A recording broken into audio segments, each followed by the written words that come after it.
estava vendo vocês se louvarem aqui e pensando comigo. Se eu tenho a idade de vocês, estaria cantando e pulando. Hoje eu tenho que escolher, né? Se eu pular, não consigo cantar. Se eu cantar, não consigo pular. O pulmão não consegue mais administrar duas coisas, não. Mas é muito bom que nós podemos cantar a vitória do Senhor. Quando Jesus se refere a Satanás, diz que o príncipe deste mundo já está julgado. E quanto a nós, a Bíblia diz que nós reinaremos. Então a vitória do Senhor e a vitória da sua igreja não é uma coisa que devemos pensar, almejar e tentar conquistar. Ela está garantida. Nós só não podemos fugir daquele espaço que o Senhor reserva para nós, né? De andarmos com Ele. Mas essa vitória é garantida. E é tão importante que os filhos de Deus pensem assim: nós não somos deste mundo. Uma das coisas que mais me constrange, ao mesmo tempo me desafia, é pensar que o Deus eterno veio participar da nossa humanidade e da nossa temporalidade. Ou seja, o Deus eterno, para quem não existe passado ou futuro, precisou estar sujeito ao relógio. Então Jesus tinha hora de deitar, hora de comer, de fazer sua higiene pessoal, hora de levantar. Ele foi homem, foi gente, sujeito a tudo aquilo a que nós estamos sujeitos.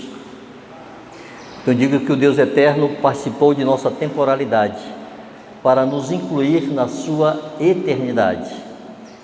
E quando a igreja para de pensar em termos de eternidade, algumas coisas podem acontecer. Eu queria destacar duas. A primeira é que a igreja pode se encantar com o mundo. Como quem diz, a eternidade vai demorar tanto, deixa eu aproveitar do mundo. A igreja pode se encantar com o mundo se tirar os seus olhos da eternidade. Segundo, a igreja pode simplesmente desanimar e desistir se tirar seus olhos da eternidade. Por isso precisamos estar olhando firmemente para o autor e consumador da fé, que é Jesus. E olhar firmemente para Jesus não é sentarmos de perna cruzada em posição de meditação, né? E tentar imaginar Jesus agora, mas olharmos sua trajetória.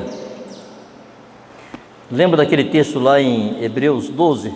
Diz assim: é só para nós termos ideia o que é que o apóstolo queria comunicar quando disse olhando firmemente. Portanto, também nós, visto que temos a rodear-nos tão grande nuvem de testemunhas, desembaraçando-nos de todo o peso e do pecado que tenazmente nos assedia. Me permita aqui um pequeno parêntese. Essa palavra tenazmente faz sentido para vocês? Vocês entendem o que é tenazmente? Tenazmente vem de tenaz. Tem até uma colazinha hoje que chama tenaz, né? Mas a tenaz era uma ferramenta que os ferreiros usavam. É tipo um alicate. Então o que é que o ferreiro fazia? Ele pegava uma barra de ferro com aquela tenaz, com aquele alicate, segurava firmemente, colocava no fogo até ficar em brasa, depois colocava sobre a bigorna. Sabe o que é bigorna? Era um ferro onde o ferreiro colocava ali aquela peça que ele queria moldar, e ele pegava depois uma marreta e, segurando aquele ferro em brasa com a tenaz, ele ia batendo até dar forma. Assim fazia-se espadas ou outros instrumentos quaisquer, mas tinha que segurar com muita força, porque com a marretada poderia escapar. O que é que o apóstolo está dizendo? Que o pecado tenazmente, como uma tenaz, nos assedia. Você e eu sabemos o que é isso. Nós sabemos o que está sendo assediado pelo pecado. Nós sabemos o que é sermos tentados diariamente. E não é uma vez ou duas por dia. Não sei vocês, mas eu sou tentado o dia todo por uma série de coisas. de ira, a inveja, ciúme, impurezas, o que for, nós estamos expostos cotidianamente, diariamente e o dia inteiro. E o pecado ele não se afasta porque ele habita em nossa carne. Depois podemos falar um pouquinho sobre isso, quais os recursos que Deus nos dá para vencermos este pecado que habita em nossos membros.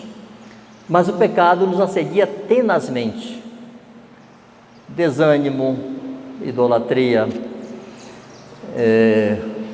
usura, apego ao dinheiro, aos bens materiais, né? Orgulho, não deixar-se ofender, facilidade de reagir, facilidade em se defender, facilidade em contra-atacar.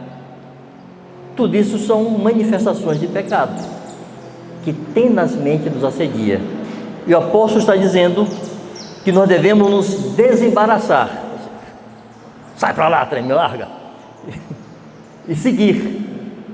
Nos desembaraçar não só do pecado que tenazmente nos assedia, mas de pesos, coisas que vamos agregando à nossa vida, que não são necessárias e que terminam dificultando a nossa carreira. Desembaraçando-nos de todo o peso do pecado que tenazmente nos assedia, corramos. Mas corramos de que maneira? Com perseverança. E perseverança nós podemos resumir dizendo assim: é a capacidade ou a definição de não desistir, de não tornar atrás. A perseverança não impede que tropecemos, mas ela impede que fiquemos ali, prostrados. Corramos com perseverança a carreira que nos está proposta. Há um alvo que está proposto para nós e nós devemos correr para lá. Paulo fala sobre isso em Filipenses 3, quando ele fala: esquecendo-me das coisas que para trás ficam. Ele corria para o alvo da soberana vocação de Deus em Cristo Jesus. Ou seja, Paulo queria conquistar aquilo para o que ele foi conquistado. E nós fomos conquistados para o quê? Para sermos como Jesus, chegarmos ao fim da carreira bem parecidos com Ele. Então, correr com perseverança a carreira que nos está proposta, olhando firmemente para o autor e consumador da fé, Jesus. E aqui ele vai dizer o que é que nós temos que olhar em Jesus. Por isso eu fiz aquela brincadeira, dizendo que olhar firmemente para Jesus não é você estar no seu quarto e ficar fazendo esforço de meditação, tentando imaginar Jesus. Não é isso. Ele explica aqui: o qual, em troca da alegria que lhe estava proposta, suportou a cruz. Essa expressão, em troca da alegria que estava proposta, há duas aplicações. Há controvérsias entre os tradutores da Bíblia aí, que pode ter duas aplicações. A primeira é: havia uma alegria que lhe estava proposta, que ele teria após a ressurreição. Então, por causa disso, ele suportou a cruz. A outra aponta mais para a sua definição em nosso resgate, e que ele tinha essa alegria, ele viveu essa alegria desde sempre. Ele, orando ao Pai, ele diz da glória que ele tinha com o Pai antes da fundação do mundo. Ele trocou isto, ele trocou sua posição gloriosa de Deus e Senhor por uma cruz, por amor a nós. Essa é outra aplicação possível a esse texto. E o autor está dizendo: olhe para este que suportou a cruz, não fazendo caso da ignomínia, está sentado à destra do trono de Deus. Jesus não teve por importante, ele ignorou a ignomínia, o desprezo, o escárnio, a humilhação. Tem coisa que agrida mais a nossa dignidade humana do que sermos desprezados, ignorados e humilhados? Por que a turma de hoje não suporta bullying? Porque ninguém quer ser discriminado, ninguém quer ser tido por pior, ninguém quer ser o esquisito, todo mundo quer ser o bambambam. Nós não suportamos coisas mínimas, porque achamos que agride a nossa dignidade, então queremos exigir nossos direitos. E o autor está dizendo: olhe para Jesus, ele não fez caso da ignomínia, e ele era Deus. E diz aqui: está sentado à destra do trono de Deus. Percebam que está tratando Jesus aqui como homem. Lá, irmãos, à direita de Deus, à direita da majestade, hoje há um homem chamado Jesus. Jesus não é nome de Deus, Jesus é nome de homem.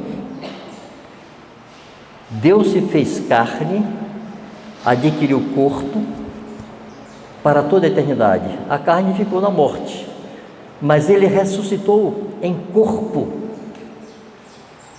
Jesus nunca mais recuperou a sua forma de Deus. Essa é uma das coisas que mais me impactou quando eu me dei conta e que mais me constrange. Quantas vezes eu me sinto constrangido, humilhado diante de Deus e me perguntando: Senhor, por que você fez isso? Alguns aqui já me ouviram falar de algo que eu quero repetir, porque eu fico fazendo esforço, irmãos, para tentar entender o que é que foi isso que se passou com Jesus. Porque se eu não desenvolvo uma consciência clara sobre isso, eu não vou valorizar o que foi feito por mim, e eu não vou ter gratidão, eu não vou estar disposto a pagar o tal do preço. Esse preço não é pago porque entendeu que tem que se arrepender e tomar a cruz. Esse preço é pago porque entendeu a cruz de Jesus e ama Jesus, e porque o ama, toma a sua própria cruz. Aqueles que nunca pararam para pensar na cruz de Cristo têm muita dificuldade em tomar a sua própria cruz. Quando eu me converti, irmãos, ninguém me falou do senhorio de Jesus. Não me foi apresentado um Senhor, me foi apresentado um Salvador. Eu estava com a minha consciência apertada por minha culpa, por meus pecados, e eu conheci um Salvador, mas eu o amei. E quando tempos depois alguém falou sobre a importância de que Jesus fosse nosso Senhor, eu não tive dificuldade de me render, de me entregar, porque eu o amava. Vocês conhecem a história que é relatada lá em Êxodo e também em Deuteronômio sobre o servo de orelhas furadas? Quem conhece essa história bíblica? Então vou contar rapidinho aqui, tá? Vocês vão perceber que eu vou ficar dando um monte de voltas, mas a gente termina retornando para o ponto, tá? Em Israel havia um costume, uma cultura que foi normatizada na lei de Moisés, que se um hebreu tinha uma dívida muito grande para com outro e não podia pagar, ele podia ficar como escravo daquela pessoa para pagar a sua dívida. Ele ia trabalhar de graça, ia ser escravo. Mas no 7º ano ele teria que receber alforria. Era proibido manter aquela escravidão por 7 anos. Era 6 anos, no 7º ano era o ano do jubileu, era alforria, ele era livre.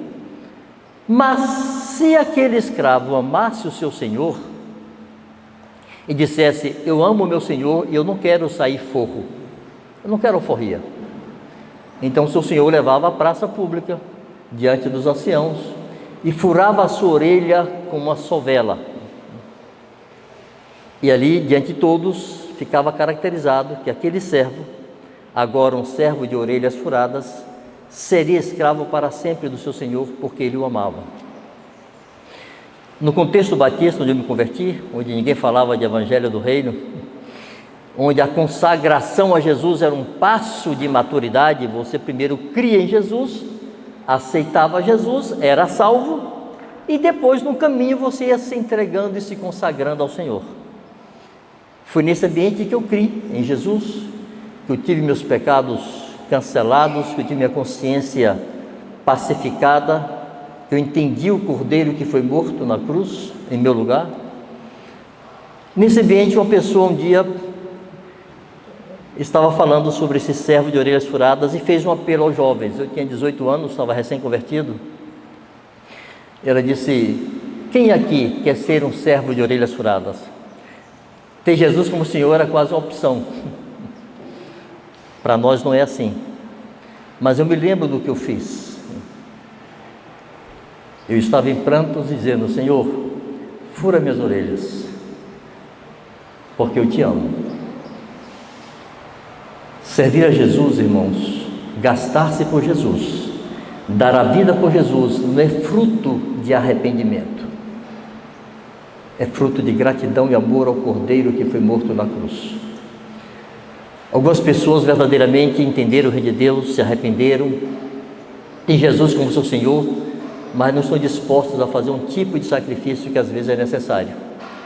Nos limitamos àquela obediência à doutrina, não posso pecar, não posso desobedecê-lo, mas há coisas que Ele não nos obriga, não nos exige, mas Ele quer que façamos, que lhe agradaria se o fizéssemos.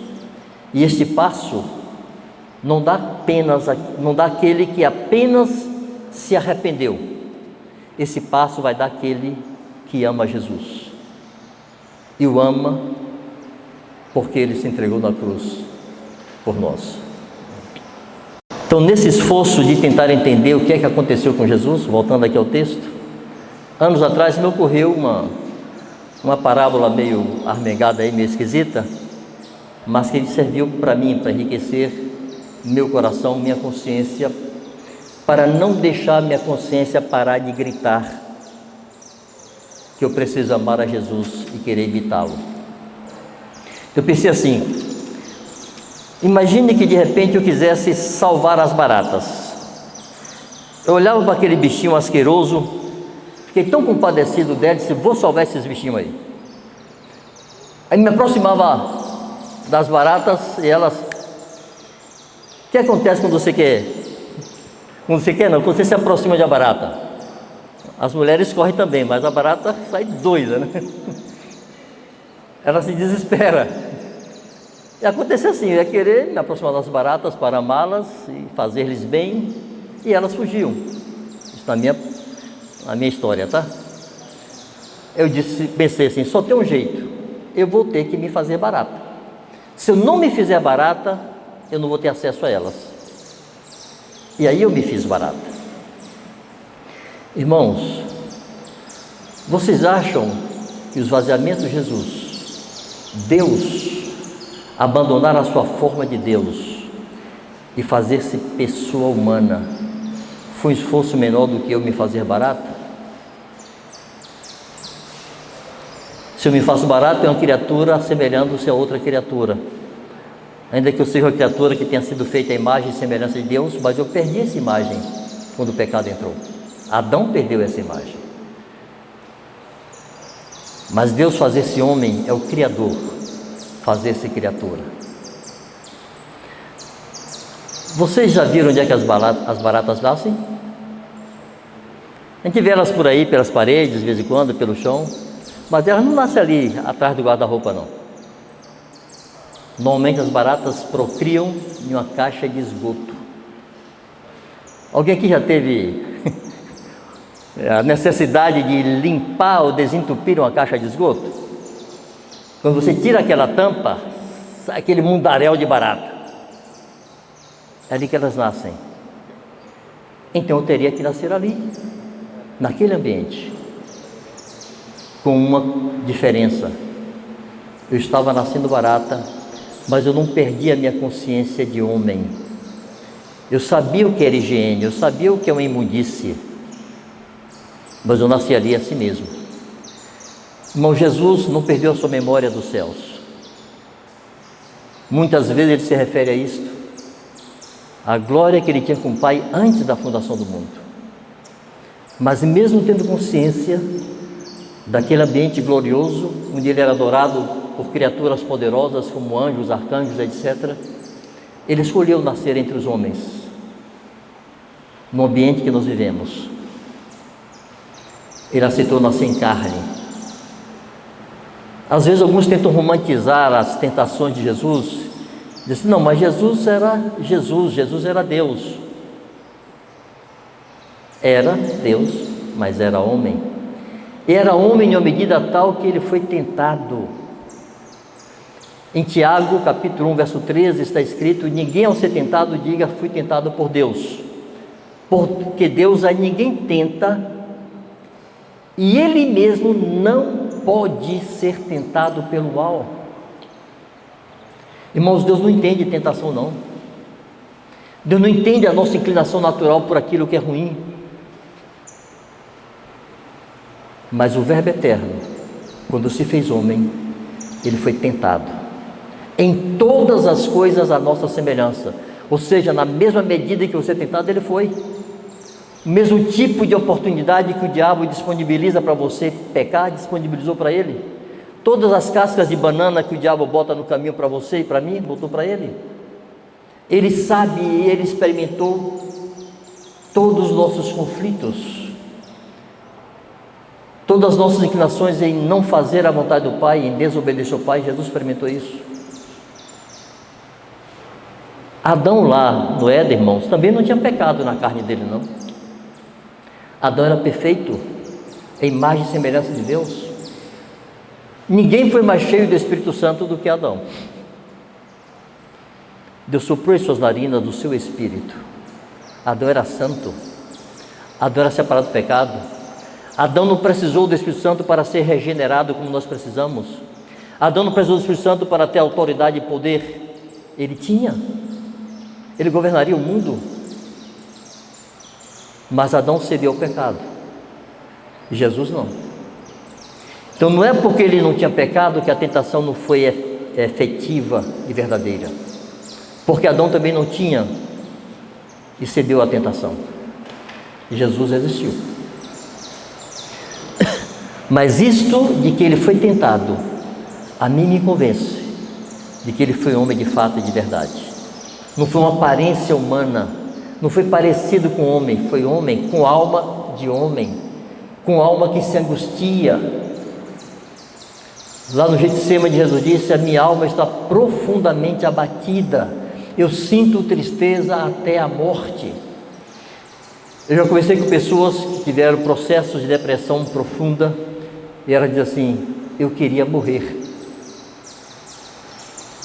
Era uma tristeza tão profunda, eu queria morrer. Irmão, Jesus experimentou isso. Uma depressão profunda lá no Getsêmani. A minha alma está angustiada. Deus não sabe o que é isso.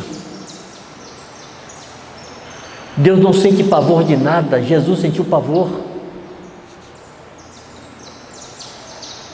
Ele sabe o que é a humanidade. Aquilo não foi um faz de conta, não foi um teatro. Jesus experimentou isso. Para quê?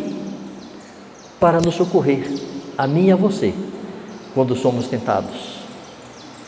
Foi para isso. E por isso nós precisamos e devemos amá-lo. Mas é importante, irmãos, eu queria animá-los a fazerem isto. Desenvolva o hábito de olhar para Jesus. Separe tempo de qualidade para pensar em Jesus. Separe tempo de qualidade na sua devoção, não só para interceder por você e por outros, mas separe tempo para adorar a Deus. A maior parte do tempo que eu gasto, quando separo um tempo para um devocional maior, é adorando ao Senhor, é pensando nele. Nada nos renova mais, nada nos anima mais, nada nos enche mais de desejo de seguir, de prosseguir, servindo e sendo fiel. Olhar para o autor e consumador da fé, Jesus. Pois bem, voltando às baratinhas, eu nasci ali, cresci ali, alimentando-me do que elas se alimentam, e depois eu comecei a fazer eles bem. Curei a patinha de uma, a asa da outra, botei a antenazinha de uma que soltou, fiquei ali fazendo bem para elas. Mas depois elas ficaram com inveja de mim e me mataram. E depois de 3 dias eu ressuscitei. Mas ressuscitei barata. Eu nunca mais recuperei minha forma de homem. Uma barata bonitona, gloriosa, mas era barata. Jesus ressuscitou. E Ele diz que nós teremos um corpo glorioso como o seu. Mas, irmãos, Deus, o Verbo Eterno, hoje tem corpo. Vocês se lembram da conversa de Jesus com a mulher samaritana? Ele disse: Deus é Espírito, não tem corpo. Lá em Lucas 24, depois da ressurreição, Jesus conversando com os discípulos, eles assustados, achando que era um fantasma. Jesus disse: toque em mim, eu tenho ossos e carne, eu não sou um fantasma, eu não sou um espírito. Hoje, assentado à direita de Deus, irmãos, e esse texto fala disso, Jesus está sentado à destra de Deus. Há um homem que tem corpo, e ele nunca mais recuperou sua forma de Deus. E você já pensou o que isso representou para ele? O que isso representou para o Pai? O que isso representou para o Espírito Santo? O que isso representa para os anjos? O seu Criador agora tem corpo. Aquele que formou os anjos, que são espíritos, agora tem corpo. Irmãos, a minha mente não consegue processar isso direito. Por isso me traz frequentemente em humilhação e adoração. Eu preciso adorá-lo, porque ele é digno. E eu preciso amá-lo, porque ele é digno. E eu preciso gastar minha vida por ele, porque ele é digno. Não sei se vocês já ouviram falar de um homem que para mim é uma das figuras mais desafiadoras da história recente da igreja. Recente quer dizer, dos últimos 2 séculos. Um chamado Carlos Studd. Era um inglês, filho de uma família muito rica. Ele era jogador de cricket, é um esporte muito comum na Inglaterra. Ele era famoso, 1,90 m e qualquer coisa, né? Bonitão, rico, bonito, atlético, famoso, estava lá nos jornais, já foi no final do século XIX. Esse moço se converteu. O pai dele morreu, ele deixou uma herança enorme. A Inglaterra era a senhora do mundo naquele tempo, né? Se dizia que o sol não se punha no reino da Grã-Bretanha. Em algum lugar do mundo tinha sempre uma colônia inglesa e o sol estava ali. A libra esterlina era muitíssimo valorizada. Bom, ele ficou milionário. Ele doou tudo, literalmente tudo. Deixou 200 libras para a sua noiva. Ela pegou aquele dinheiro e disse: você acha que eu tenho vocação para ser Safira? A mulher de Ananias, né? Se você entregou tudo, eu entrego tudo. E ela doou também aquelas 200 libras. Casaram-se com a faixa escrita: casados para servir a Jesus. E foram para a China cooperar com Hudson Taylor. Viajaram em um navio cargueiro cheio de ratos. Enfim, é uma história muito interessante. Da China ele foi para a Índia. Da Índia ele voltou para a Inglaterra porque estava enfermo. Ele tinha asma, e nos trópicos era muito difícil para ele. Ele tinha outra doença lá nos pés, que às vezes ele dificultava inclusive caminhar. Enfim, voltou para a Inglaterra para se tratar. Um dia ele estava em encontro, em um culto, e tinha missionários fazendo apelos.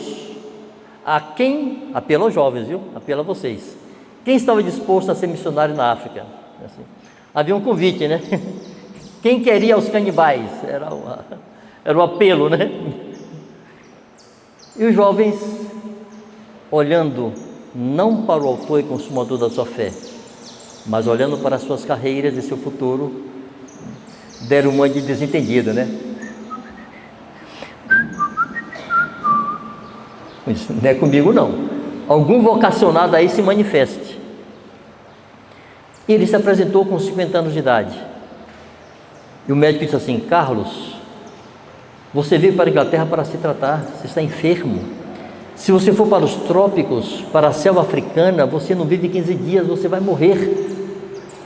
Ele disse: se Jesus Cristo é Deus e morreu por mim, nenhum sacrifício será grande demais que eu não possa fazer por ele. E foi. E morreu aos 73 anos.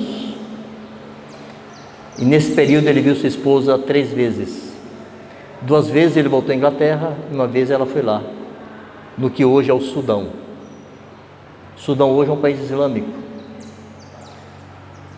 mas tem marcas de um inglês chamado Carlos Studd, e milhares se converteram.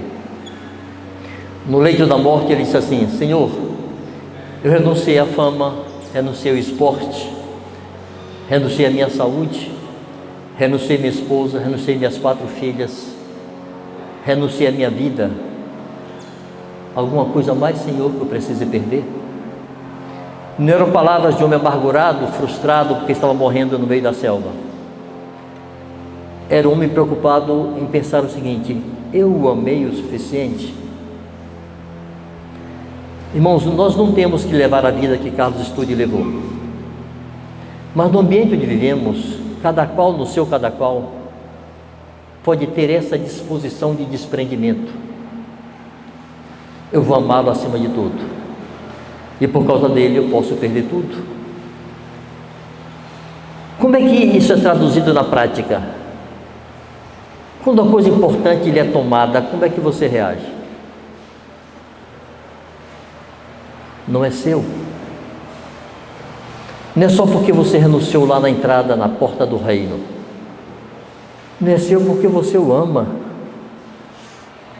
e entregou tudo.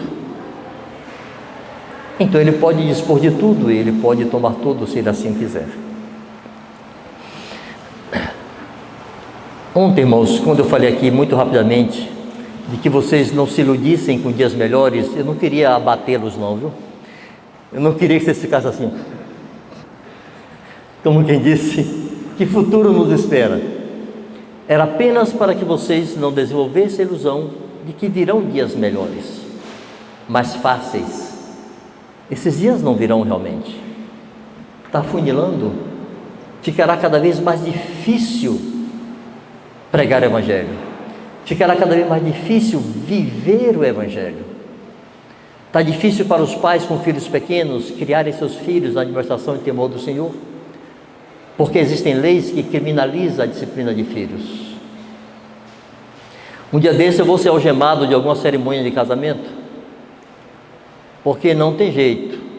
Está aqui um casal de noivos na minha frente, eu estou participando daquela celebração, me é dada a palavra, e eu afirmo sempre: que bom que está aqui homem e mulher, macho e fêmea, como Deus criou. Nesses tempos loucos que querem casar homem com homem, mulher com mulher, isso nunca será casamento. O casamento vem de acasalamento, e acasalamento é macho e fêmea. Irmãos, isso é crime nesse país hoje, e eu posso ser preso por isso, ou qualquer um que o afirme. É nessa perspectiva que eu digo: não vai facilitar, não vai melhorar. Houve um tempo que as leis brasileiras eram regidas, ou pelo menos influenciadas, inspiradas pelas Escrituras. Vocês sabiam que até 1978 ou 79 não tinha divórcio no Brasil? Nenhum incrédulo, nenhum ímpio, por mais perverso que fosse, ele não podia recasar. Não tinha recasamento, porque não tinha divórcio. A lei brasileira proibiu o divórcio. Proibia por quê? Porque era influenciada pelo cristianismo. Nossas leis eram orientadas pelas Escrituras.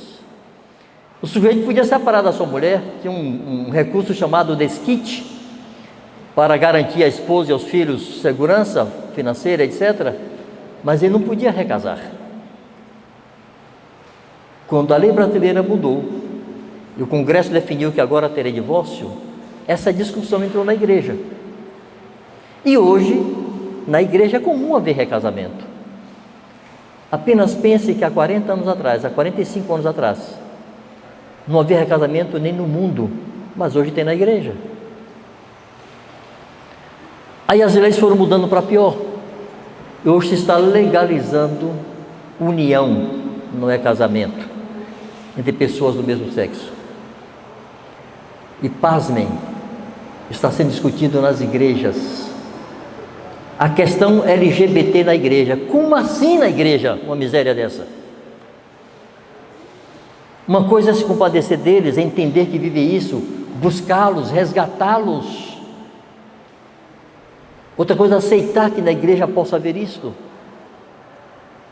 Isso se chama multiplicação da iniquidade, e a igreja vai fazendo concessões.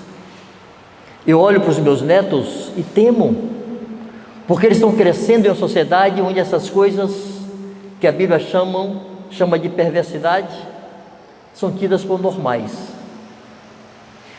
Alguns de vocês já me ouviram falar da diferença entre normal e comum. Quando meus filhos tinham 12 anos, 13 anos, eu sentava com eles e dizia: Nem tudo que é comum é normal. Comum é aquilo que todos começam a fazer, fica fácil ver, mas não significa que seja normal. Normal é aquilo que Deus criou, é como Deus fez. E Deus fez homem e mulher. Isso é normal. O resto, por mais comum que seja, nunca será normal. Mas é a chance de que a consciência de vocês, sobretudo os mais jovens, vá se ajustando, se adequando a isto, aceitando isso, não se indignando contra isto, é enorme. E vocês começaram a aceitar conceitos infernais e diabólicos. Isso é discriminação, não é discriminação, isso é reprovação ao pecado. E eu não discrimino o pecador, a igreja não discrimina, a igreja ama e abraça e acolhe e conduz a redenção em Jesus, qualquer pecador. Não discrimina o indivíduo, reprova seu comportamento. Irmãos, se vocês prestarem atenção, e eu quero animá-los a fazer esse exercício, se imponham a disciplina, vocês mesmos, cada um de per si, a ler o Novo Testamento em 3 meses, é fácil. Vocês, os que fazem concursos aqui, vestibular ou concursos públicos, o que for, memorizam conteúdos enormes. Se exercitem ler a Bíblia de maneira disciplinada, não inspirativa assim. Estuda o Novo Testamento, lê todo ele em 3 meses. É só somar os capítulos tudo e dividir por 90 dias e lê aquela quantidade de capítulos. E qual é o exercício que eu quero propor para vocês? Sublinhe todas as vezes que a Bíblia do Novo Testamento fala da ira de Deus. Irmãos, a ira de Deus quase invariavelmente está associada ao comportamento humano e não apenas à sua atitude de rebelião. A ira de Deus está associada àquilo que as pessoas fazem. Isso fere a santidade de Deus. Às vezes eu tenho medo que alguns tomem nossas figuras. Nós usamos alguns recursos didáticos quando falamos de arrependimento. Eu temo que alguns tomem aquilo em um extremo que anule outra verdade. Por exemplo, aquela arvorezinha, vocês conhecem a árvore, né? Então tem um tronco que sustenta os ramos. Aí nos ramos escrevemos uma série de pecados que podem ser praticados. Aí falamos assim: se você simplesmente cortar os galhos, não resolve o problema, porque o galho volta a crescer. O que é que você tem que fazer? Cortar na raiz, mudar a sua atitude, deixar de ser independente para ser dependente de Deus. Isso é arrependimento. Entregar a sua vida a Cristo para que Ele te governe. Então você produz os frutos que Ele quer que você produza, e você não mais pratica os pecados. Irmãos, todos nós um dia nos arrependemos. Eu quero esperar isso pelo menos. Isso impediu que fôssemos tentados? Isso impediu que pecássemos? Não há mágica em cortar esse tronco. Isso é um marco que eu decido agora me entregar a Cristo, mas isso não resolve a minha carne. Isso resolve a minha atitude, não resolve a minha carne. A minha carne continua sendo a habitação do pecado, inclinada a pecar, mas agora eu decidi que vou servir a Cristo e não vou fazer a vontade da carne, mas a tentação se instala igual. E a ira de Deus não é apenas contra essa atitude de rebelião e de independência. A ira de Deus é contra aqueles galhos. Pensa assim: de que te serviria ter Jesus como Senhor se Ele não tivesse morrido por teus pecados? Se os seus pecados não fossem castigados lá na cruz, se a tua culpa não fosse cancelada lá na cruz, de que te serviria a autoridade de Cristo a não ser para te mandar para o inferno? Porque, irmãos, Ele sempre foi Senhor. Ele é Criador dos céus e da terra. A palavra que é usada na chamada Septuaginta, que é a tradução em grego das Escrituras do Velho Testamento, a palavra usada em grego para definir Jeová É a mesma usada no Testamento, em grego, para definir o Senhor Jesus. Kyrios. Ele sempre foi Senhor. Ele é Criador. Ele não precisou morrer para ser Senhor, mas feito homem, esvaziado da sua glória, provando a morte por você e por mim. A morte não podia reter o autor da vida. A morte é salário do pecado, ele não pecou. Ele só foi condenado por sua causa e por minha causa. Então Deus o ressuscitou. E aí deu àquele homem morto e ressuscitado um nome que está acima de todo nome. Mas, amados, o Verbo Eterno tinha aberto mão disso, do que ele já era. Lhe foi restituída a sua posição inicial. Com uma diferença: ele permaneceu em corpo. Mas se ele fosse apenas Senhor e não tivesse morrido por meus pecados, de nada me adiantaria. É muito importante, quando pregamos o Evangelho, falarmos para as pessoas que não apenas Jesus é o Senhor e precisa governá-lo. É preciso primeiro dizer: Deus se fez carne e morreu para cancelar os teus pecados. Aqueles que não têm convicção de pecados dificilmente entregarão suas vidas a Cristo para que Ele o governe verdadeiramente. O nosso Evangelho aponta muito mais para a porta, no sentido de apontar para as condições. Tem que se arrepender, tem que entregar a vida a Cristo, e quase desmerece a cruz de Cristo. Exalta tanto nossa própria cruz, que desmerece a cruz de Cristo. Quando nós falamos assim, do que devemos falar para fazer discípulos? Falar de Jesus e depois da porta do reino. Mas normalmente invertemos. Nós temos tanta ansiedade em falar que o nosso Evangelho não é de ofertas. Botamos lá a cruz do sujeito para ele tomar, e o cara pensa assim: a troco do que eu vou tomar essa cruz? Por que eu vou ter que renunciar a tudo mesmo? Só para Deus mandar em mim? Quem não vê Jesus, quem não vê o Cordeiro que foi morto, não o ama. Nós o amamos porque Ele nos amou primeiro.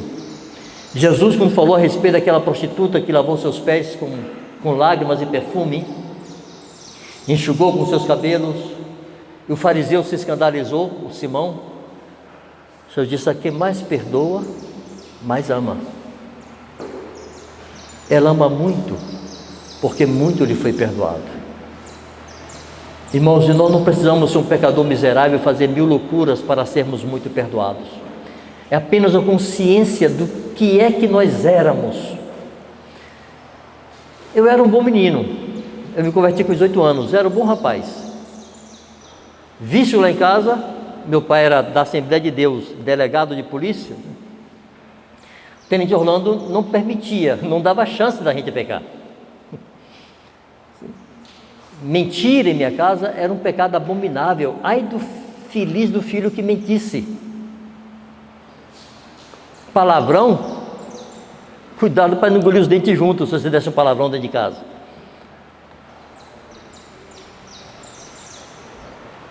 Quais eram meus pecados? Briga de rua. Quando xingavam a mamãe, então o delegado dizia: olha, se chegar a mãe, pode sentar lá a mão na orelha. Era briga de rua e uns namorico besta, de menino. Eu me casei virgem aos 21 anos de idade. Eu não tive oportunidades de viver o mundo, de viver no pecado. Mas, irmãos, aos 17 anos, eu entendi que eu era pecador. Não se tratava das coisas que eu fazia, se tratava daquilo que eu era. Eu descobri que Deus não me aceitava. Não se tratava de eu aceitá-lo, Ele não me aceitava, Ele não me recebia. Mesmo toda a educação cristã que eu recebia em casa, fazendo culto doméstico todo dia, indo para a escola dominical, indo para os cultos, fazendo as programações de Natal, de Páscoa da igreja, quando criança e quando adolescente, mesmo memorizando versículos bíblicos, Mesmo indo para o quarto orar todo final de tarde, papai mandava a fiarada toda para o quarto para orar, a renca de menino lá, de joelho, pedindo a Deus que desse a hora de jantar, mas tinha que ir para o quarto orar. Eu não nasci de novo. Eu era descendente de Adão, então eu era pecador e Deus me rejeitava. Quando eu entendi a cruz de Cristo, eu entendi que eu fui reconciliado com Deus. O Deus que estava irado contra mim, que me lançaria no inferno, irmãos, eu tinha certeza que eu iria para o inferno. Aos 17 anos eu fiquei convicto, eu vou para o inferno e não tem quem me livre disso. Eu passei um ano, todas as noites, eu subia no meu beliche e chorava, dizia: Deus, eu vou para o inferno, tenha misericórdia de mim, o que é que eu faço? Eu era filho de crentes, mas eu não sabia o que fazer para me livrar daquela condenação. Aí eu entendi que Deus se fez carne e foi à cruz em meu lugar. Eu entendi o que significa ter paz com Deus, ser reconciliado. Eu era inimigo dele por minhas obras malignas e eu fui reconciliado. Por isso eu o amei e por isso eu quis servi-lo. Por isso eu orava na minha mocidade e dizia: Deus, não me deixe morrer de outra morte que não seja por causa do Evangelho. Eu preciso me livrar desse complexo de ingrato. Como é que eu faço para dizer assim: eu te amo e tenho gratidão por ti? Pode ser que Deus não permita. Eu até tentei, né? Mas os caras lá são de fritar bolinho, de fazer migão. Não me mataram nem nada. Não temos, Deus não tem que atender essa oração, mas Ele tem que ver esse desejo em meu coração, em teu coração. Aqueles que o amam não se importam em se gastar por Ele. Aqueles que o amam não se importam em morrer por Ele. Tempos atrás estava pensando sobre isso e escrevi: como esperar ser feliz se por Ele não quiser sofrer? E como esperar um dia vê-lo se por Ele não quiser morrer? Na minha cabeça não processa: se eu não estiver disposto a morrer por Cristo, eu não posso almejar vê-lo, porque Ele, sendo Deus, morreu por mim. É o que disse Carlos Stude: se Jesus Cristo é Deus e morreu por mim, nenhum sacrifício é grande demais que eu não possa fazer por Ele. Deus pode ou não atender esse apelo,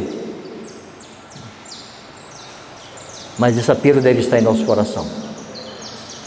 Eu tenho dito que essa atual geração da igreja, eu me incluo, a igreja atual que vai dos pequeninos aos anciãos, precisa recuperar o que os primeiros discípulos chamavam de a glória do martírio. Para eles era uma glória morrerem por causa do nome do Senhor. A nossa sociedade ocidental foi educada para não gostar de dor. Bom, não tem que gostar não, viu, irmãos? Deixa eu mudar a palavrinha aqui. Foi educada para ter pavor de dor e sofrimento e desconforto. Nós não queremos desconforto, tudo incomoda. Me permita um pequeno parêntese. Eu aceito, porque convivo com pessoas assim, que há várias expressões e manifestações de depressão que têm várias origens, desde origens patológicas, herdadas, questões de fato físicas, que produzem isso, a falta de algum elemento químico, coisa que o valha. Eu aceito isso. Conheço pessoas queridas que viveram e vivem isso, santos e santas. Mas existe aquela depressão, irmãos, que é natural, que todo ser humano tem que experimentar um dia. Aquela tristeza que tem que ter, e as pessoas não querem ter tristeza. A tristeza virou atrás da serra, corre para um trem lá para tomar um remédio qualquer. Existe a patologia, que pode ter várias origens, eu não quero entrar nesse particular agora. Eu só estou destacando isso porque a nossa sociedade ocidental detesta desconforto, detesta dor, detesta tristeza, não quer nem pensar na morte. Falar de morte parece uma coisa ruim. Não, Deus é mais. Não. Eu penso na morte quase todo dia, assim, eu vou morrer, que coisa boa. porque eu vou ver a Cristo, porque eu não sou desse mundo mesmo. Eu estou aqui, eu vivo tudo que é lícito e que o mundo, a terra, esse tempo nosso na terra oferece. Se me dão vida boa, eu desfruto sem complexo, eu não fico dando uma de monge, não. Se me dão vida boa, eu desfruto. Se me tiram a vida boa, não é minha. Você quer ver uma coisa? Vocês sabem, que Jesus tinha fama de ser glutão e bebedor de vinho. Não é que ele fosse glutão nem bebedor de vinho, mas ele era um homem jovem, que tinha bom apetite, andava muito, fazia muito esforço físico. Jesus tinha bom apetite, e quando sentava na mesa para comer, como diz o baiano, comia com força, comia com disposição. Não estava ali fazendo dieta não, ele comia. E lhe davam vinho e ele tomava.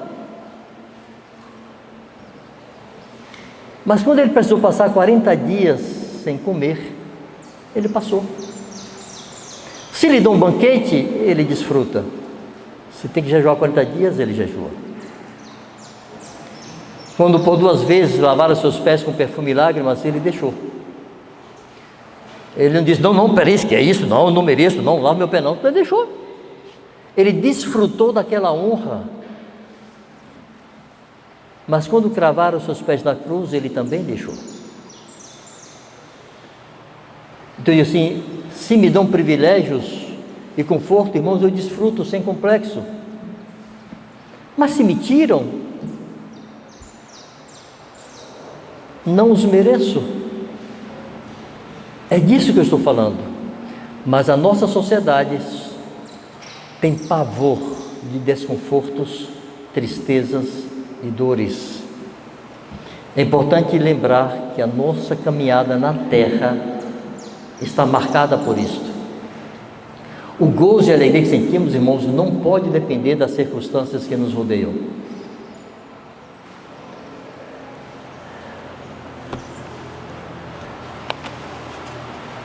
Carlos fora ontem falando de improviso, eu estou improvisando tudo aqui, tá? Que não era nada disso que eu queria falar hoje. A culpa é da oração de Carlos. É teu marido, viu?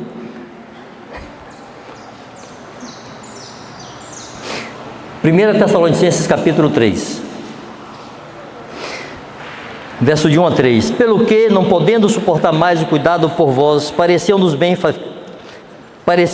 ficar sozinhos em Atenas, e enviamos nosso irmão Timóteo, ministro de Deus no Evangelho de Cristo, para, em benefício da vossa fé, confirmar-vos e exortar-vos, a fim de que ninguém se inquiete com estas tribulações, porque vós mesmos sabeis que estamos designados para isto. O que é que Paulo está dizendo à igreja? Vocês foram designados para serem atribulados. Vocês perceberam? As cartas apostólicas falam de alegria na tribulação. Alegrai-vos à medida que sois co-participantes dos sofrimentos dos santos e de Cristo. Como assim se alegrar no sofrimento? Está doendo, como é que eu vou me alegrar? Que raio de conversa maluca é essa? É o que eu disse, a nossa alegria não pode depender do que nos cerca e das circunstâncias. Está dentro, por causa de uma pessoa que habita dentro. O Espírito Santo produz um fruto. Nesse fruto está contido alegria. Então, independentemente das circunstâncias ruins que vivemos, há uma alegria. Mas, irmãos, esse fruto precisa ser cultivado. Alguém aqui já trabalhou na lavoura, na roça? Ou mesmo tem uma plantinha em casa? Aquela plantinha ali não dá fruto porque você largou ela lá e ela vai dar fruto. Alguém já disse, uma ilustração muito simples, mas muito rica, que ninguém precisa destruir um jardim, basta não cuidar que ele se estraga. Você larga o jardim lá, que ele vai se estragar rapidinho. Então, quer manter o jardim bonito? Cuide. Uma árvore para dar fruto. Foi que aquele administrador disse ao Senhor, quando olhou para aquela figueira e disse: por que essa árvore aqui há 3 anos e não produz fruto? Corte ela. Você se lembra do que disse o administrador? Senhor, me dê mais um ano. Deixe-me escavar ao redor dela, colocar estrume ali, colocar adubo, para ver se ela dá fruto.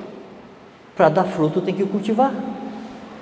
Irmãos, cada um de nós tem dentro de si o Espírito Santo. A vida de Deus, o Espírito de Deus veio habitar em nós quando nós nascemos de novo. Mas esse fruto que a Bíblia garante que é o fruto do Espírito, não são os frutos no plural, é o fruto. Esse fruto tem várias manifestações: amor, paz, alegria, bondade, benignidade, fidelidade, domínio próprio. São manifestações, é o resultado, é o fruto da habitação do Espírito Santo em nós. Quando ele habita em nós, ele produz essas coisas. Essa expressão fruto assim, é o resultado dessa habitação. Mas se você não cultiva, essa semente lá dentro não produz esse fruto. E como é que nós cultivamos isto? Há uma característica da atual geração, e nós os tios aqui, os coroas, também estamos expostos a isso, que é o imediatismo, as respostas imediatas. Alguém aqui acelera os áudios grandes para 1,5 ou 2? Quem aguenta ficar com o áudio ali de 5 minutos? Ah, quem cochile? Disse não. Acelera. Tudo é muito rápido.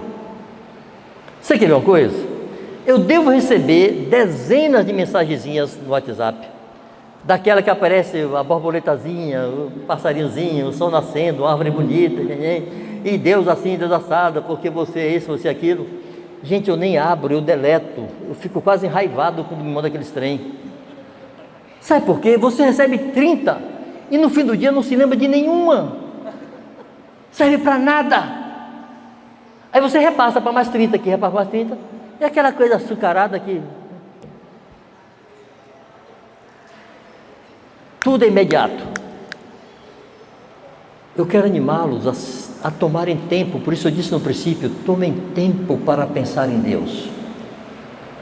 Essa geração está perdendo a capacidade de criar, de imaginar, de meditar, porque tudo é resposta. Quer fazer uma receita? Não pergunta para a vovó, nem para a mamãe, nem para a titia. Vai no Google. Está lá inferida a receita pronta para você fazer. Não se busca conhecimento nos relacionamentos. Não se busca experiência. Irmãos, Google fornece informação e conhecimento. Não fornece sabedoria, prudência, experiência. Isso flui na comunhão dos relacionamentos. Então essa geração está perdendo a capacidade de tomar tempo e de estar quieta diante de Deus, porque Deus não é Google e não tem resposta imediata. Deus quer que você o conheça como Ele te conhece. Você pode admirar quem você não conhece? Você pode imitar quem você não conhece? Você vai imitar alguém com quem você não se relaciona? É impossível. Abra aí, por favor, Efésios capítulo 5, verso 1.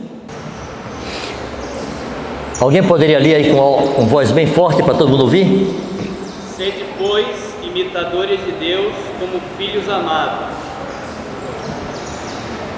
Há uma instrução apostólica: sede, pois, imitadores de Deus como filhos amados.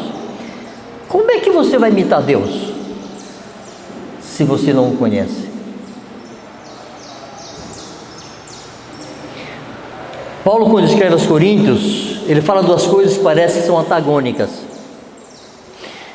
Ele diz, primeiro, que com respeito a comidas sacrificadas a ídolos, ele fala que os coríntios eram senhores do saber, sabiam tudo.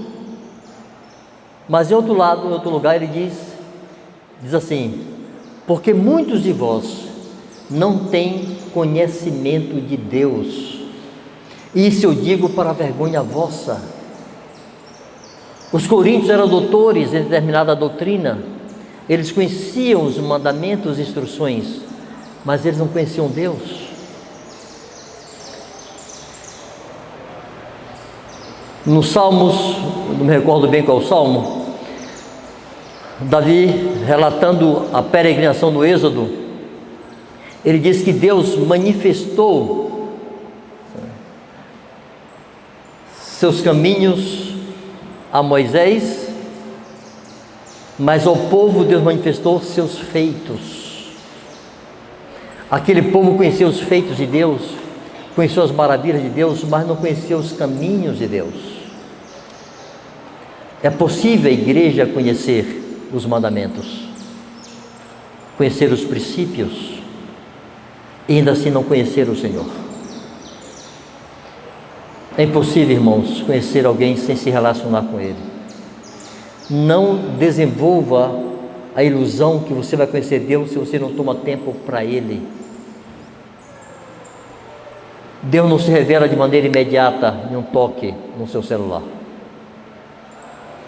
Deus quer seu tempo, porque Ele dedicou sua eternidade para você. E nós precisamos separar tempo para Deus, sem pressa. Não pode todo dia, separa um dia na semana. Vai para o teu quarto, fica quieto lá. Abre a tua Bíblia, fica ali sem hora de sair. Vá ler sobre a vida de Jesus, tua Bíblia aberta. Se quiser ficar de joelho, não faz mal não, viu? Não é regra nem instrução, mas estar de joelhos nos traz contrição. É uma atitude de adoração. Nós podemos orar deitados, andando, dirigindo, qualquer ambiente, tomando banho, mas quando você separa um tempo para estar com Deus, para ouvi-lo e não apenas para falar-lhe, convém que seja um tempo de quietude. Jesus lá no Getsemane, está registrado assim sobre ele: e estando em agonia, pôs-se de joelhos e orava mais intensamente. Experimenta se pôr de joelhos para adorar o teu Senhor e teu Deus.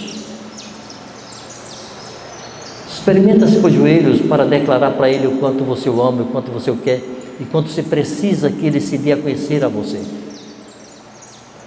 Paulo, escrevendo aos Efésios, no capítulo 3, ele diz: me põe de joelhos diante de Deus. Gaste tempo. Deus não lida com apressados. Com os apressados Ele lida apressadamente. Tome tempo, porque, irmãos e irmãs, vocês vão precisar conhecer Deus. Nos momentos mais difíceis nós precisamos conhecer Deus.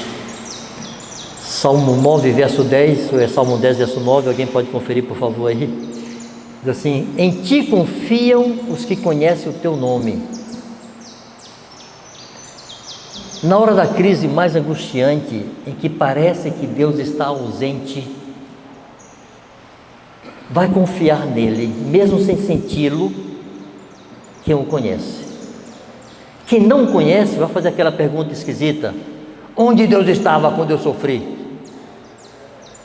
Por que Deus não fez isso? Por que Deus não fez aquilo?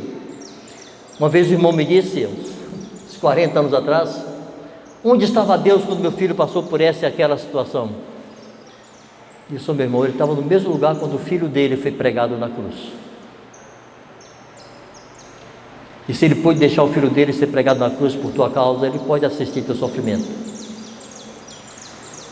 Não significa que ele esteja ausente, que ele não participe. Não dependa do que você está sentindo para saber que Deus está ali e participa com você. Ele está porque Ele disse que estaria, e Ele não mente. Então Ele está, quer eu sinta, quer eu não sinta, quer eu experimente, quer eu não experimente, Ele está. Estou convosco todos os dias. Conversava com o irmão ontem, nosso querido Jair ali, ele dizia: essa palavra de Jesus, estarei convosco, é mais encantadora do que o ide. De que não serviria o ide fazer discípulos se não tivéssemos sua companhia. Jesus lá na cruz, irmãos, no momento da maior angústia, e que ele percebeu que a morte se aproximava, assim, eu não sei se vocês param para meditar nisso. É bom meditar no Getsemane, é bom meditar na cruz. Foi o drama de Jesus, como homem, decidindo obedecer seu Pai até a morte, morte de cruz. Lá na cruz, mesmo tendo passado todo o seu ministério dizendo que veio buscar e salvar o que se havia perdido, que daria a sua vida em resgate de muitos, que assim como Moisés levantou a serpente no deserto, ele seria levantado na cruz e atrairia todos a si mesmo, que convinha que ele fosse preso, entregue, traído, preso, entregue aos pecadores, morto. Jesus falou isso muitas vezes, mas lá no Getsemane, ele se apavorou com essa possibilidade. Vamos construir um pouquinho aqui essa trajetória de Jesus até a cruz. Eu quero animá-los a tomarem João 12 até João 18. Irmãos, são 7 capítulos que falam das últimas horas de Jesus. Quase metade do Evangelho de João é para falar das últimas horas de Jesus. Em João 12, Jesus tendo entrado em Jerusalém, e ele sabia que seria crucificado, ele disse assim: agora está angustiada a minha alma, e que direi eu? Pai, livra-me desta hora. Quando você olha o contexto dessa conversa de Jesus com os discípulos, começa da seguinte maneira: Filipe e André se aproximam dele e dizem: Senhor, os gregos querem ver-te. A fama daquele nazareno, daquele mestre judeu, assim ele era visto por alguns, chegou na Grécia. Os gregos queriam ver Jesus, e justamente naquela hora que Jesus caminhava para o desfecho da sua vida na terra, aparecem os gregos. A maioria dos filhos de Deus diz assim: é uma porta de livramento. Porque Jesus podia pensar: não, eu vou para a Grécia, eu vou lá para Atenas, berço da filosofia, e vou expor minha doutrina lá. Mas ele não veio para isso, ele veio para dar a sua vida. Então, quando os discípulos disseram: Senhor, os gregos querem ver-te, sabe qual foi a resposta de Jesus? Se o grão de trigo cair na terra e não morrer, fica ele só, mas se morrer, dá muito fruto. Ou seja, eu vou dar mais fruto morrendo do que indo para a Grécia. Esquece os gregos. Em cima desse discurso ele começou, em cima dessa frase ele começou a desenvolver uma conversa. Aí disse assim, no curso dessa conversa ele disse: agora está angustiada a minha alma, e que direi eu? Pai, livra-me desta hora. Quando você está angustiado, qual a oração primeira que vem na sua cabeça? Senhor, me livra disso. A angústia é ruim, ninguém quer angústia não, eu também não quero não, irmão. Jeremias disse assim: Senhor, tu sabes que eu não me recusei a ser pastor, mas também não desejei o dia da tribulação. Era como se dissesse: se eu soubesse que ser pastor ia me trazer tanta tribulação, acho que eu tinha recusado esse negócio. Ninguém quer tribulação. Mas Jesus disse: agora está angustiada a minha alma, e que direi eu? Pai, livra-me desta hora. Irmão, Jesus está pensando, ele está processando aquele momento. Ele diz: mas justamente para essa hora eu vim. Se eu vim para essa hora, como é que eu vou dizer: Pai, livra-me desta hora? Por isso Paulo disse aos Tessalonicenses: vocês foram designados para isto. Quando os filhos de Deus entendem que foram designados para isto, para este enfrentamento com o mundo, e por consequência tem sofrimento e tribulação e angústia, eles não pedem só livramento, eles fazem a oração completa que Jesus fez: Pai, glorifica o teu nome. Irmãos, quanta glória Deus teve na tribulação de alguns dos seus santos, e de quanta glória Deus foi privado porque seus santos desistiram da tribulação.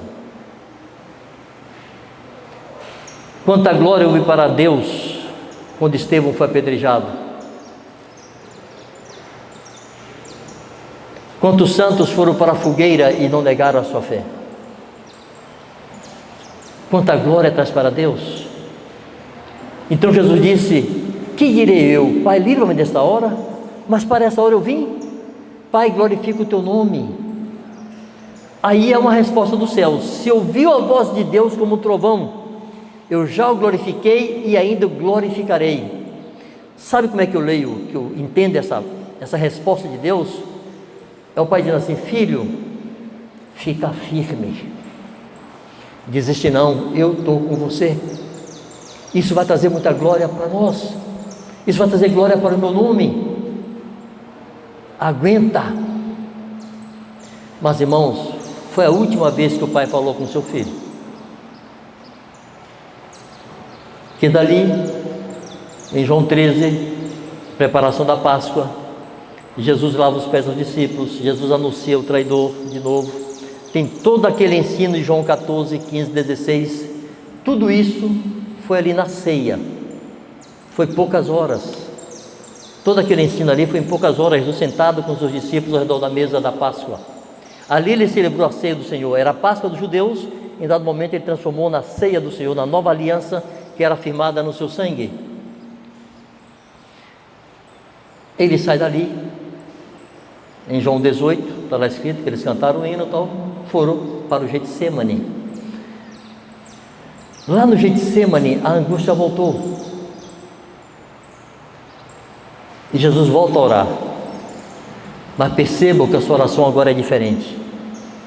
Ele tem o mesmo conflito potencializado muitas vezes, mas ele orou assim: Pai, tu podes tudo, afasta de mim este cálice. A oração que ele se recusou a fazer em João 12, ele fez em João 18. Em João 12 ele se recusou a dizer: Pai, livra-me desta hora. Mas em João 18 ele disse: Pai, livra-me desta hora, eu não quero isso não, tu podes tudo, encontra outra maneira de resgatar a tua criação, encontra outra maneira de tirar o pecado do mundo, mas não me deixe tomar esse cálice não. Mas irmãos, ele conclui essa oração, ele diz: contudo, não seja o que eu quero, mas o que tu queres. E aqui é outro engano que tem tomado conta da igreja: achar que Deus só aceita aquilo que é feito espontaneamente, naturalmente, de maneira saltitante. Irmãos, Deus aceita nossa obediência com gemidos. Deus não quer tua obediência alegre não. Deus aceita tua obediência em prantos. Ele aceitou de Jesus. Deus não tem problema se você apresenta teu conflito para Ele. Deus não tem problema se diz: Senhor, está difícil, está ruim, não quero isso não, mas faça o que o Senhor quer. Eu não quero não, mas faça o que o Senhor quer. Foi isso que Jesus fez. Jesus não foi para a cruz feliz, ele foi suando gotas de sangue, de angústia, mas foi obediente até a morte, morte de cruz. Na hora que Jesus falou isso, irmãos, quando nós juntamos, tente ler esse relato do Getsemane em Mateus, Marcos, Lucas e João, de uma vez só. Você juntar todos os elementos que compuseram esse momento dramático da vida de nosso Senhor. Jesus sai dali, nesse exato momento, que ele diz: não seja o que eu quero, mas o que tu queres. Está lá registrado em Lucas, que vieram anjos e o consolavam. Deus foi consolado. O pai se calou.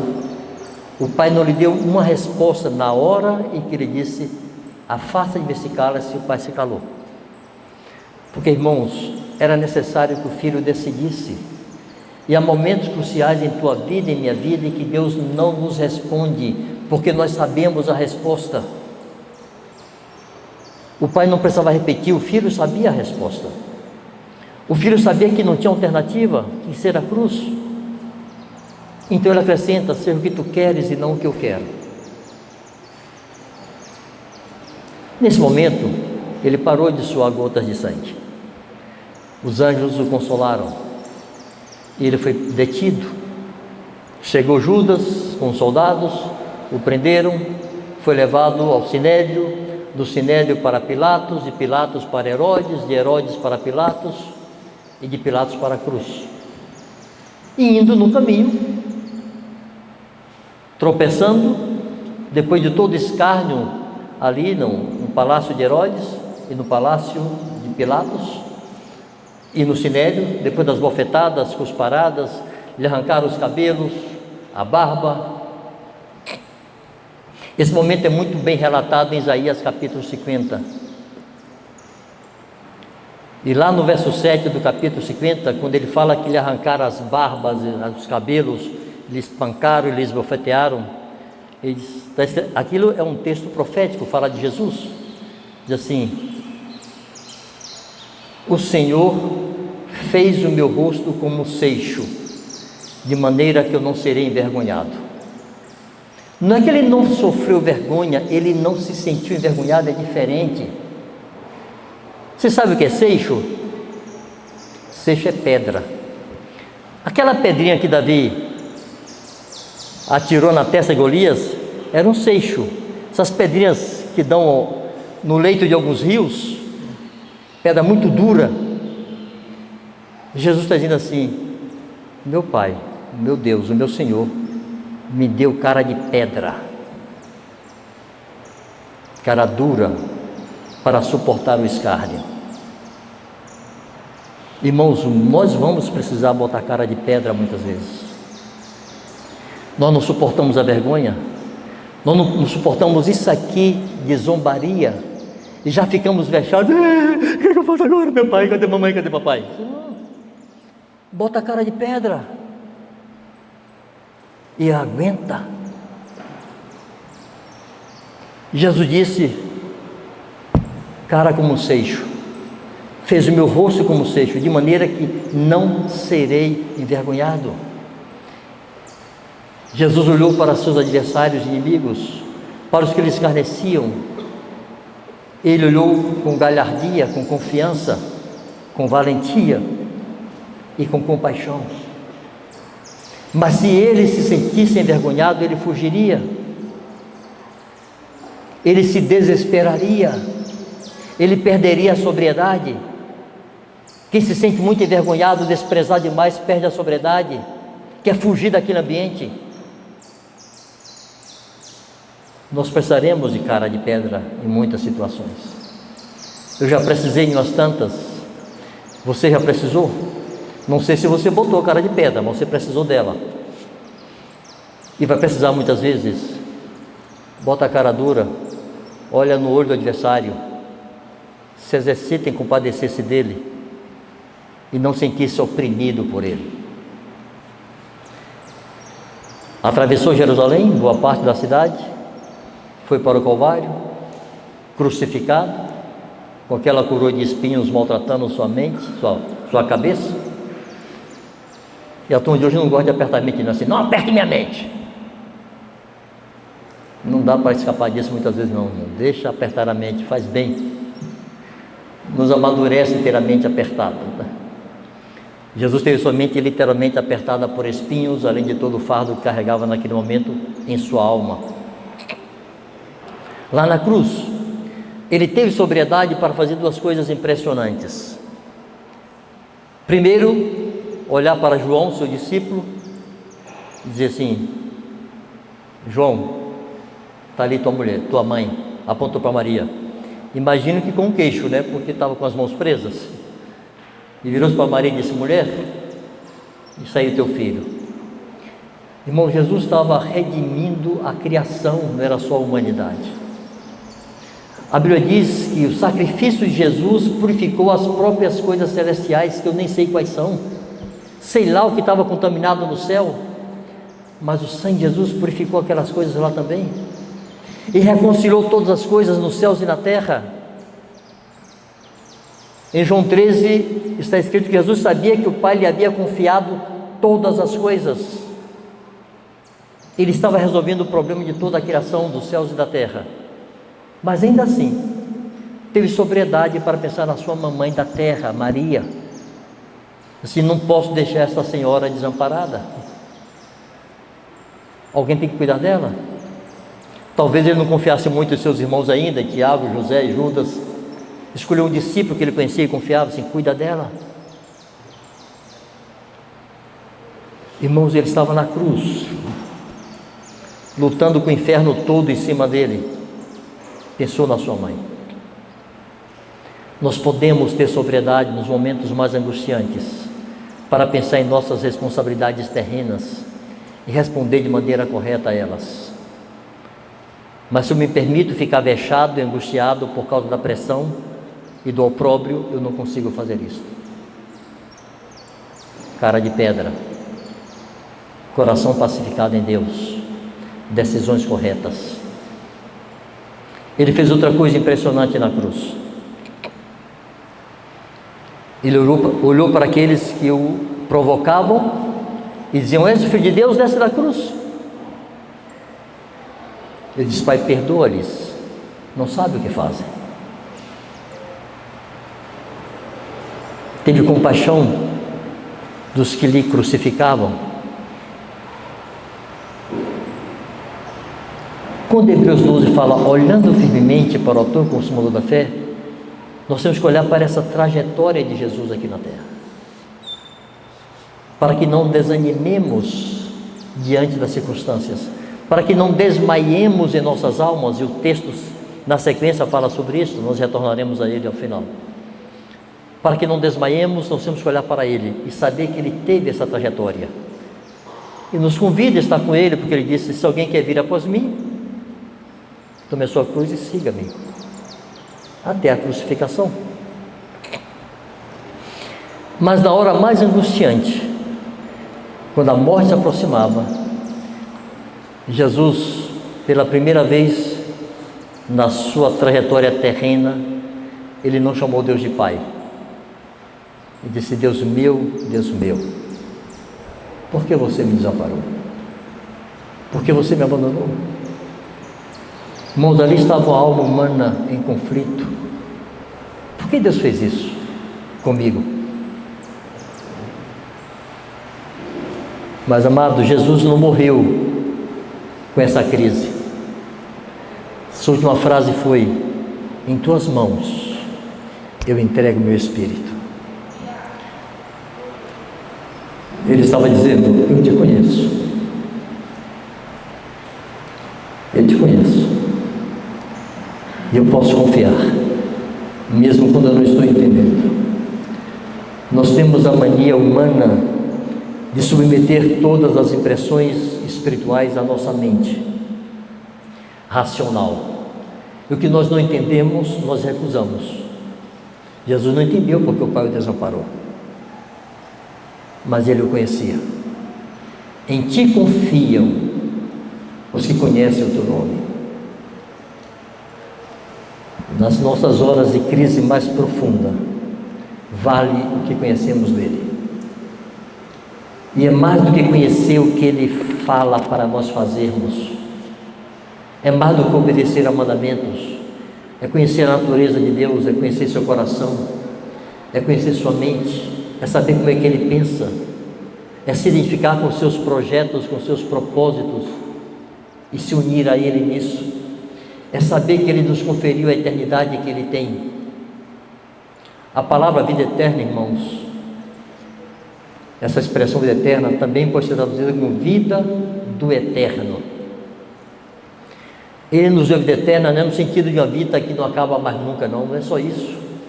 Não é só que vamos viver para sempre, é que temos esse tipo de vida que é a vida dele, é a qualidade de vida, é a vida do eterno, que também não se extingue, mas não é só isso. Ela é plena daquilo que Deus é. E Deus espera que aqui na terra nós manifestemos o fruto dessa vida. Em que confiam os que conhecem o teu nome. E eu quero repetir: não tem como confiar em quem não se conhece. E não tem como conhecer aquele com quem não nos relacionamos. Se não tomamos tempo para estar com Ele, nós não o conheceremos. E nós não poderemos imitá-lo, como foi lido em Efésios 5:1. E nós não poderemos descansar e confiar nele quando estivermos sem entender nada do que está acontecendo. Alguns 6, 7, 8 anos atrás, uma irmã com quem nós não tínhamos muito relacionamento, Gineu, nos procurou e disse: eu queria que vocês fossem almoçar comigo, porque eu queria compartilhar uma coisa que Deus me mostrou sobre vocês. Tá bom.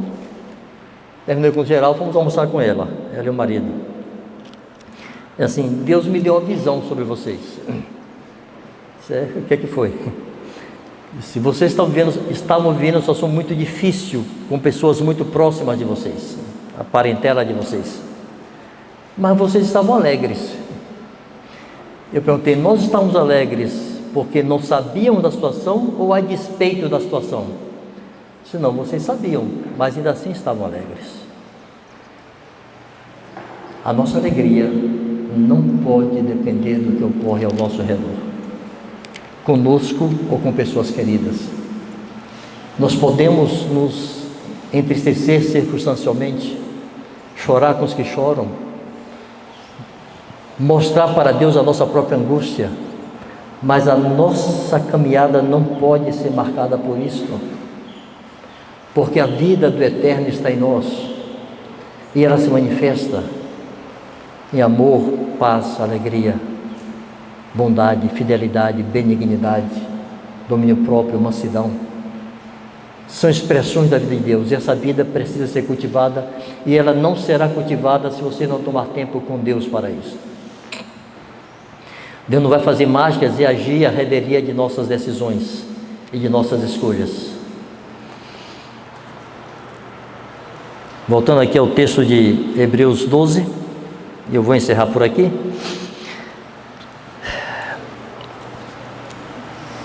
Nós lemos até o verso 2, mas o verso 3 diz assim: depois de falar no verso 2, olhando firmemente, olhando atentamente para o autor e consumador da fé, Jesus, diz assim: considerai, pois, atentamente aquele que suportou tamanha oposição dos pecadores contra si mesmo. Nós falamos um pouco aqui, bem resumidamente, dessa oposição dos pecadores a Jesus. Contamos algo, compartilhamos muito rapidamente uma fração da vida de Jesus. Mas o autor está chamando a atenção para isso. Olhe atentamente, não é distraidamente, não é circunstancialmente, não é acidentalmente, não é de vez em quando, atentamente. Olhe firmemente e atentamente, continuadamente. Para que isso? Para que não vos fatigueis desmaiando em vossa alma. Se eu tiro os olhos dele, se eu deixo de considerar essas coisas que eu falei aqui rapidamente, nós vamos cansar e vamos desmaiar e vamos ficar pelo caminho. Irmãos, o que vocês recebem de Deus hoje não vai servir para você para a vida toda se não for realimentado. Vou dar um exemplo bem simples. Alguns aqui dirigem, né? Vai ter noção do que eu vou falar. Você pega um carro, abastece e pega uma estrada de mão única, né? Você não tem que estar com medo de ultrapassar e vir um caminhão na sua frente, uma retona lá, com pouquíssimas lombadas, sem ladeiras íngremes. Você pode rodar 600, 700 quilômetros a depender do carro. Aí você pega o mesmo carro, enche o mesmo tanque, encara Salvador, não sei quantos conhecem a minha cidade, em um dia de chuva, com aquelas ladeiras maravilhosas, e você olha aí, primeira, segunda, primeira, segunda, primeira, segunda, primeira, segunda. Você talvez rode 300 quilômetros, a metade do que rodaria em estrada desimpedida. É o mesmo carro, é o mesmo combustível, é o mesmo tanque cheio, mas o desempenho não é o mesmo. Irmãos, nossos dias não são iguais. As demandas são diferentes. E tem dia que o suprimento só dá para aquele dia. Tem momentos que sobra para uma semana, né? Mas tem dia que só dá para aquele dia, só dá para metade do dia, você tem que reabastecer. E a maioria dos filhos de Deus não tem o hábito de reabastecer. Todo carro tem um indicador de nível. Analógico ou digital, tem um ponteirinho, tem uma escalazinha lá, mas tem um indicador de nível. Quando o nível começa a baixar, que vai entrar na reserva, o sujeito pode estar feliz da vida, cantarolando ao volante lá. Ele olhou, ele para e abastece. Ele pode estar com a raiva, com vontade de botar fogo no mundo. Alarmou, nível baixo, ele para e abastece, senão a raiva vai aumentar, que ele vai parar no caminho. Ele pode estar triste, abatido, assim, para o mundo que eu quero descer, não aguento mais. Ele vê o nível baixo, ele encosta e abastece, porque senão a tristeza aumenta. Independente do que está sentindo, nós encostamos e reabastecemos. Mas nós não fazemos isto com combustível que nos sustenta lutando contra o mundo todos os dias. É porque nós não temos um marcador que indique que o nível está baixo. O tanque seca e nós paramos no caminho e precisamos de socorro. Mas se nós abastecêssemos regularmente, não precisaríamos. Eu quero dar algumas sinalizações de quando o seu tanque está baixo. Primeiro, você fica irritadiço. Não está na ordem de importância nem de... É só uma ordem aleatória aqui. Você fica irritadiço, se zanga fácil. Está ficando zangado fácil? Precisa parar para abastecer. Vai lá para o pé de Jesus, vai chorar um pouquinho, vai gemer, vai clamar, vai adorar o Senhor. Bota combustível nesse tanque que está baixo. Você não tem graça para edificar ninguém. Alguém encosta em você com um problema enorme e fala, né? Meu irmão, é assim mesmo, né? A vida é assim. Não tem nenhuma palavrinha, nem um versículinho vem à sua memória para te abraçar e consolar aquela pessoa. Você está vazio. Precisa de combustível. Você não consegue pregar o Evangelho. Não tem ânimo nem para dar um gancho no incrédulo. Você passa muito tempo sem dar um gancho em alguém, algo está errado. Não posso passar minha vida sem abordar as pessoas nas situações que surgem no meu dia a dia. Quando abastecemos, irmão, nós temos compaixão das pessoas, porque recebemos de Deus e Deus se compadece. Quando estamos abastecidos, nós queremos consolar as pessoas, porque recebemos de Deus e Deus é consolador. Imaginemos-nos todos nós, todos os dias com o tanque cheio. Não é que não vai ter problema não, mas temos recursos para encará-los. Quantas vezes eu já perdi a conta mesmo, me detive para orar ao Senhor, e às vezes eu nem sabia o que orar,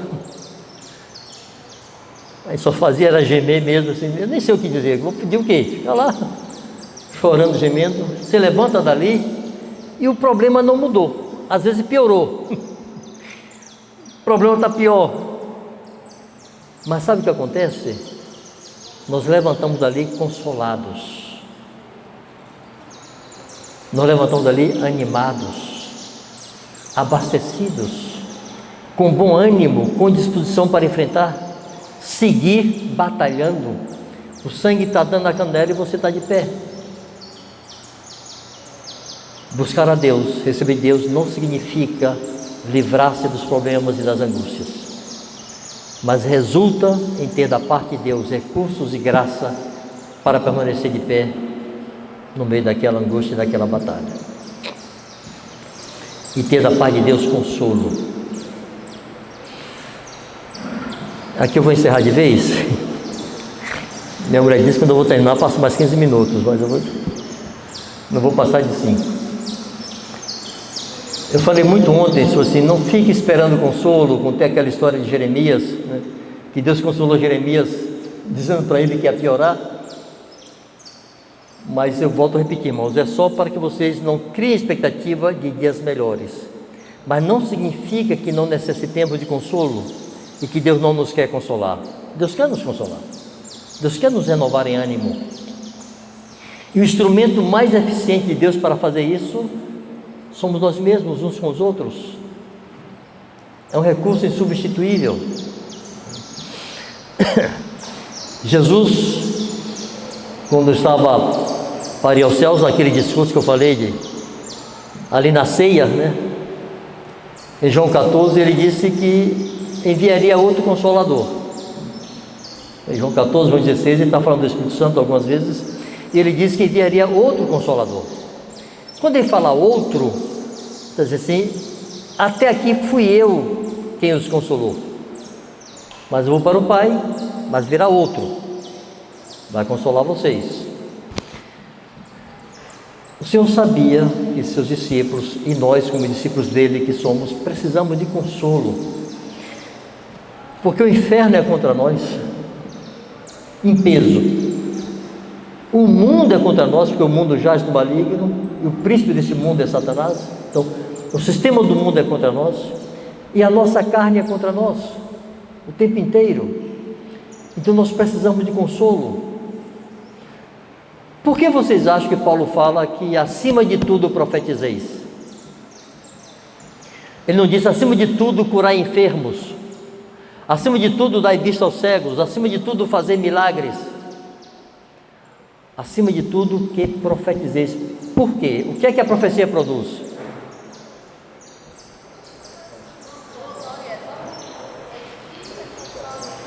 Isso. A profecia, ela edifica, ela exorta, se anima e ela consola.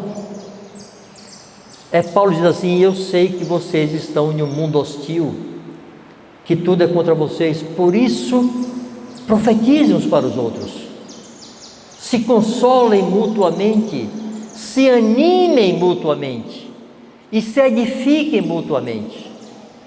Então quero exortar e animar vocês. Aqui em suas conversações, vocês podem falar de tudo que é lícito, de esporte à política, mas põe aí o ingrediente da profecia.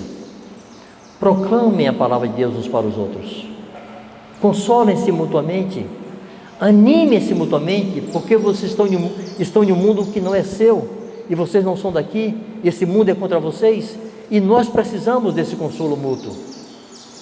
Então tomem tempo para isso, não tenham vergonha de serem santarrões, não tenham constrangimento de serem santos, de serem profetas. Tenham constrangimento de falar bobagem, mas não de falar coisas boas. Então, profetiza. Quer mandar uma mensagem para alguém pelo WhatsApp? Não manda aquelas figurinhas cheias de borboleta, não. Pega uma palavra que você meditou nela. Você estava aqui meditando, Deus me falou isso, eu queria compartilhar isso com você. Manda um texto verdadeiro. Assim, bota nome, identifique que é você, está consolando aquele irmão, aquela irmã. Manda um áudiozinho, abençoando, renovando, animando. Nas juntas e ligamentos, nos relacionamentos, aqueles que fazem parte da igreja na casa, enfim, qualquer um. Lembrou de alguém? Está longe? Usa esse recursozinho aí do tal do WhatsApp, manda mensagem verdadeira, que está no seu coração. Profetiza para ele também ali, anima, consola, de fato. Mas não fica repassando as figurinhas de passarinhos não, tá? Não mande para mim não, que eu deleto tudo. Não manda para mim não, que eu deleto tudo. Porque eu recebo dezenas e tu diz a mesma coisa, aquela coisa meio açucarada. Mas me manda uma palavra, eu me detenho e leio. Tem endereço, não está botando uma lista de transmissão assim para centenas. Aquela pessoa pensou em mim, está me abençoando. Você está pensando em alguém, está abençoando aquela pessoa. Amém?